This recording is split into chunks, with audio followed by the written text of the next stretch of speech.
Salam sejahtera Malaysia. Tuan-tuan dan puan-puan semua, akhirnya Sultan Johor bertitah. Dan ini pasti mengejutkan ramai orang. Disebabkan terdapat satu kecurigaan yang melibatkan, bagi saya, melibatkan diskriminasi.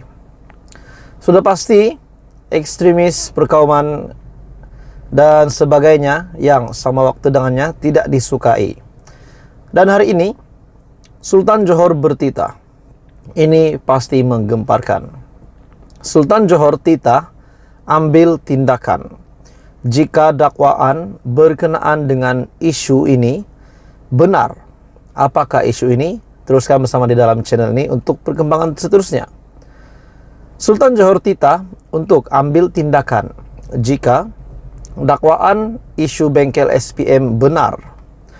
Sultan Johor, Sultan Ibrahim Sultan Iskandar, menggesa tindakan diambil sekiranya benar dakwaan bahwa sebuah sekolah di negeri itu dengan sengaja mengecualikan pelajar bukan Islam daripada bengkel SPM baru-baru ini.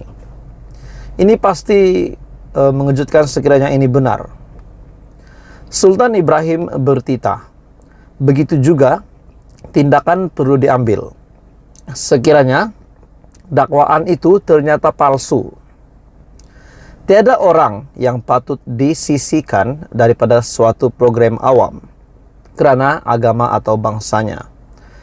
Saya secara pribadi berpendapat kalau benar dakwaan ini satu kesalahan, ketidakadilan berlaku di antara pelajar berlainan agama, berlainan kaum. Jika benar ada yang telah diasingkan kerana itu, maka tindakan perlu diambil daripada penganjur. Begitu juga jika didapati tuduhan adalah tidak benar dan dilemparkan oleh pihak tidak bertanggung jawab. Titah baginda dalam satu kenyataan malam tadi. Kecoh di media sosial sebelum ini susulan dakwaan bahawa pelajar bukan Islam di SMK Infant Jesus Convent sengaja dikecualikan daripada bengkel SPM yang diadakan di sebuah hotel pada 19 dan juga 20 Januari. Pengguna Twitter Anne Lois yang mendedahkan perkara itu mendakwa pada mulanya bengkel itu diadakan hanya untuk pelajar Islam dengan berselindung bahawa ia hanya meliputi mata pelajaran pengajian Islam. Katanya, hanya setelah itu baru diketahui bahawa subjek SPM yang lain seperti kimia dan matematik tambahan turut diliputi dalam bengkel itu.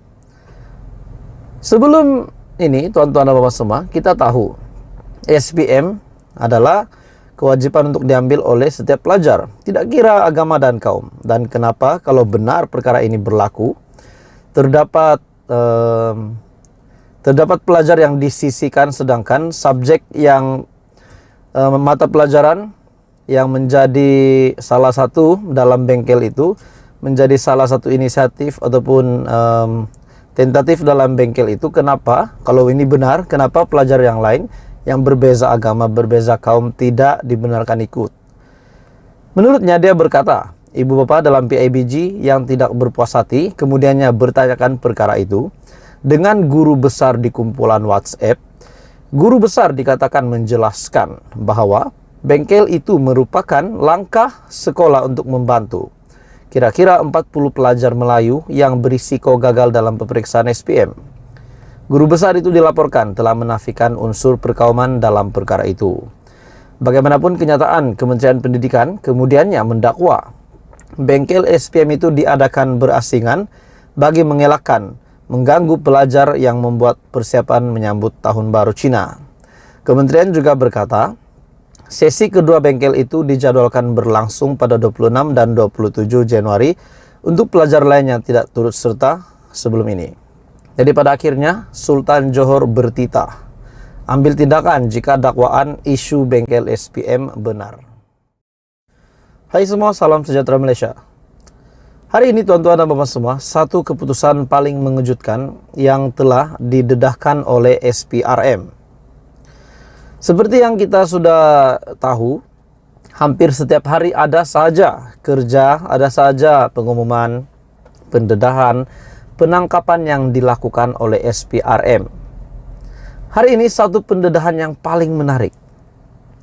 Kerani seorang pemimpin ini dicurigai memiliki 4 kenderaan yang mewah, termasuklah jenis Rolls-Royce Phantom yang berharga Rm6 juta. Itu salah satu daripada 4 kenderaan itu. 3 kenderaan lagi kita tidak tahu berapa nilainya. Dan akhirnya pemimpin ini telah dicurigai memiliki 4 kenderaan mewah, termasuklah jenis Rolls-Royce Phantom yang berharga Rm6 juta. Siapakah pemimpin ini? Kita teruskan bersama di dalam channel ini. Tapi sebelum itu, jangan lupa tekan butang subscribe, karena subscribe itu percuma. Bantu saya untuk kembangkan channel ini, dan bolehlah tekan like dan share video ini. Seorang kerani dicurigai memiliki 4 kenderaan mewah, termasuklah jenis Rolls-Royce Phantom yang berharga Rm6 juta. Seorang anggota immigration grade 19 dikesan memiliki 4 kenderaan mewah, termasuk jenis Rolls-Royce Phantom yang berharga sekitar Rm6 juta, dipercayai hasil kegiatan haram salah guna cap di pintu utama negara.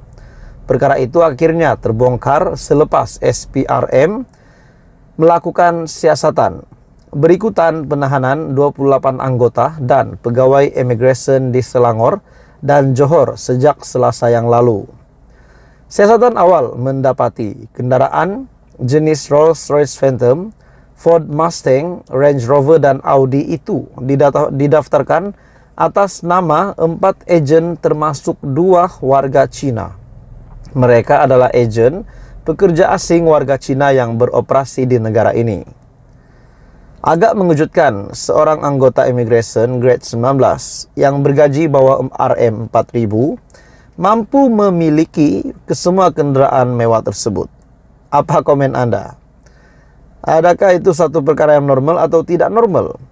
Seorang penjawat awam, seorang anggota immigration grade 19 yang hanya bergaji di bawah Rm4.000 memiliki 4 kenderaan mewah termasuk Ford Mustang, Range Rover, Audi, dan Rolls-Royce. Siasatan akhirnya mendapati kenderaan-kenderaan mewah yang digunakan anggota berusia 31 tahun itu adalah sebagai balasan kerana membantu membuat setting counter di pintu utama negara. Dan menurut sumber itu, pihak berkuasa telah mengenal pasti identiti 4 ejen berkenaan dan operasi mengesan mereka sedang giat dijalankan. Sementara itu, SPRM menahan seorang pegawai immigration dan 3 lagi ejen pekerja asing bagi membantu siasatan kes rasuah salah guna pengesahan cap di pintu utama negara menerusi Ops Selat. Jadi ini satu perkara yang mengejutkan. Pendedahan demi pendedahan oleh SPRM, dan hari ini pula kerani ataupun anggota immigration yang hanya bergaji Rm4.000 di bawah memiliki 4 kenderaan mewah ini. Apa komen Anda? Ini satu tangkapan yang paling mengejutkan ramai orang di Malaysia. Sudah pasti mengejutkan Perdana Menteri dan juga yang di Pertuan Agong bagi saya. Apa komen Anda? Tuliskan bersama di dalam channel ini. Jangan lupa tekan butang like, share, dan subscribe.